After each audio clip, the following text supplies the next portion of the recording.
Als Gründungsmitglied der Europäischen Union und einziges Großherzogtum der Welt erstreckt sich Luxemburg auf einer Fläche von 2586 Quadratkilometern. Ein kleiner Staat, der gleichwohl eine dynamische Wirtschaft aufweist, die als stärkste Volkswirtschaft Europas gilt. Die Hauptstadt des Landes, das etwa 620.000 Einwohner mit über 170 Nationalitäten zählt, ist Luxemburg-Stadt. Eine der wenigen Städte, die zum UNESCO-Weltkulturerbe gehören.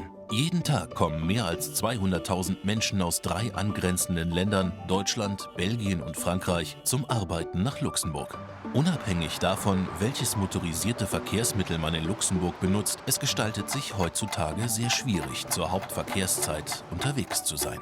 Darum haben wir uns ein Ziel gesetzt, an dem wir ständig arbeiten: Ihre tägliche Mobilität zu verbessern. Um dies zu erreichen, haben wir Modu 2.0 erstellt. Eine Strategie für eine nachhaltige Mobilität im Hinblick auf 2035. Heutzutage werden in Luxemburg jeden Morgen 250.000 leere Autositze in das Ballungsgebiet der Hauptstadt gefahren. Es ist an uns, dieses Problem zu lösen, indem wir noch stärker die Fahrgemeinschaften fördern. Es ist auch an uns, die Verkehrsteilnehmer zu überzeugen, verstärkt öffentliche Verkehrsmittel oder das Fahrrad zu benutzen oder zu Fuß zu gehen. Das Fazit der Strategie ist eindeutig. Wir können uns in Zukunft nicht auf die gleiche Art und Weise bewegen wie heute. Um diese notwendigen Veränderungen anzustoßen, müssen sämtliche Mobilitätsakteure Verantwortung übernehmen. Gemeinsam haben der Staat, die Kommunen, die Arbeitgeber und Bürger die Möglichkeit, etwas zu bewegen, indem sie die Maßnahmen der Modu 2.0 Strategie konkret umsetzen. Gleichzeitig müssen wir der Zukunft vorgreifen. Überdenken, wie wir uns in einigen Jahren fortbewegen werden. Nur die Straßen auszubauen ist keine Lösung. Dadurch würden sich die Staus lediglich ausdehnen. Wir müssen eine andere Denkweise annehmen. Szenarien simulieren, multimodale Alternativen ausbauen, um den Klimawandel zu bremsen. Das Angebot der öffentlichen Verkehrsmittel an die Anforderungen der zukünftigen Nachfrage anpassen. Das Radwegenetz erweitern. Die Verkehrsmittel bestimmen, die im Hinblick auf die Sicherstellung der Mobilität aller am besten geeignet sind. Uns alle möglichen Lösungen vorstellen. Die Mobilität von morgen beginnt bereits heute. Hohe Investitionen in den öffentlichen Transport sind eine klare politische Priorität. Es ist die Voraussetzung, damit Multimodalität auch funktioniert. Um sich dieser Herausforderung zu stellen, investiert der luxemburgische Staat Jahr für Jahr 600 € pro Einwohner in den Schienenverkehr. Ein bedeutender Betrag, bei dem es sich mit Abstand um den höchsten in ganz Europa handelt.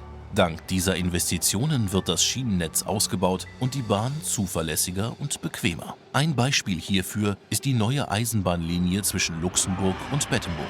Sobald dieser 7 Kilometer lange Abschnitt betriebsbereit ist, kann die Anzahl der Züge, die zwischen Luxemburg-Stadt, dem Süden des Landes und Frankreich verkehren, deutlich erhöht werden. Seit 2017 gibt es auch den Bahnhof Pfaffental-Kirchberg. Ein Bahnhof, der die Erschließung des wirtschaftlichen Zentrums von Luxemburg-Stadt dank eines ebenso erstaunlichen wie umweltfreundlichen Verkehrsmittels ermöglicht: der Standseilbahn. In 60 Sekunden legt sie einen Höhenunterschied von 40 Metern zurück und verbindet auf diese Weise das Schienennetz mit dem Busnetz und der aktiven Mobilität, aber auch mit der neuen Straßenbahn. Letztere revolutionierte die Beförderung in der luxemburgischen Hauptstadt. In absehbarer Zeit wird sie eine Strecke von 16 Kilometern zwischen dem Flughafen Luxemburg-Findel und dem Stadtviertel Cloche d'Or zurücklegen. Weitere Erweiterungen sind bereits geplant. Auch all jene, die gern mit dem Fahrrad unterwegs sind, wurden nicht vergessen. Sie können der Straßenbahntrasse auf 2 Rädern folgen, da ein Radweg entlang der Schienen verläuft. Mit dem Rad kann man auch einen wichtigen Bestandteil unseres kulturellen Erbes durchqueren: die Adolphbrücke. Bei dieser zwischen den Steinbögen hängenden Brücke handelt es sich um ein weltweit einzigartiges Bauwerk. Luxemburg investiert sehr viel in eine moderne Mobilitätsinfrastruktur. Damit die Bürger die Mobilität auch annehmen, muss die Qualität stimmen. Luxemburg war noch nie so multimodal wie heute. Aus diesem Grund gibt es jetzt auch die App mobilität.lu.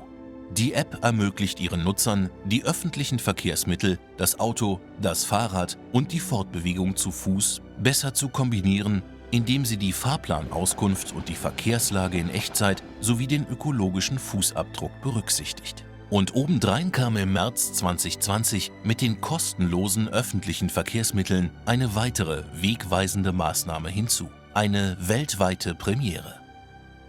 Die Mobilität von morgen ist bereits da.